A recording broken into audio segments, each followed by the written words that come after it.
হালকা ও ভারী গোলাবর্ষণে রণক্ষেত্র পাকিস্তান ও আফগানিস্তান সীমান্তবর্তী এলাকা। থামছেই না দুপক্ষের গুলি বিনিময়। পাকিস্তানের খায়বার পাখতুনখাওয়া প্রদেশে কুরাম সীমান্ত ঘাঁটি লক্ষ্য করেও হামলা চালায় আফগানিস্তান। গুড়িয়ে দেয় পাক আফগান প্রীতি গেট। এ সময় তাদের ভারী গোলাবর্ষণে হতাহত হন পাকিস্তানের সেনাসহ বেসামরিক মানুষ। পাকিস্তানের নিষিদ্ধ রাজনৈতিক গোষ্ঠী তেহরিকি তালিবান পাকিস্তান এই হামলায় জড়িত বলে অভিযোগ উঠেছে। জবাবে পাল্টা প্রতিরোধ করে তোলে পাকিস্তান সেনারা।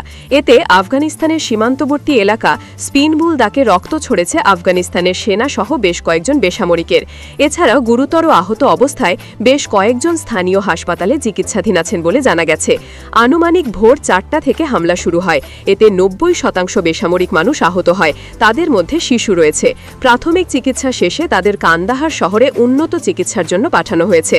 তীব্র প্রতিরোধে কাবুলের 8টি সামরিক পোস্ট ও 6টি ট্যাঙ্ক ধ্বংস হয়ে যায় বলে দাবি করে পাকিস্তানের আন্তঃবাহিনী যোগাযোগ পরিদপ্তর ISPR। পাকিস্তানের বিরুদ্ধে যে কোনো আগ্রাসনের পরিণতি ভয়াবহ হবে বলে সতর্ক করে সংস্থাটি। মূলত 2021 সালে আফগানিস্তানের ক্ষমতা দখলের পর কয়েক দফা সংঘর্ষে জড়ায় কাবুল ও ইসলামাবাদ, যার মূলে রয়েছে আন্তঃসীমান্ত সন্ত্রাসবাদ। দুদেশের সম্পর্কের টানাপড়নের মধ্যে কাবুলকে আঞ্চলিক মিত্র হিসেবে বেছে নিয়েছে ভারত। প্রতিশ্রুতি দিয়েছে কূটনৈতিক বাণিজ্যিক সম্পর্ক উন্নয়ন সহ নানা সহায়তা দেয়ার, যা দক্ষিণ এশিয়ার ভূ রাজনীতিতে এক নতুন মোড় বলে মত অনেকের। নিউজ ডেস্ক, বাংলার সময়।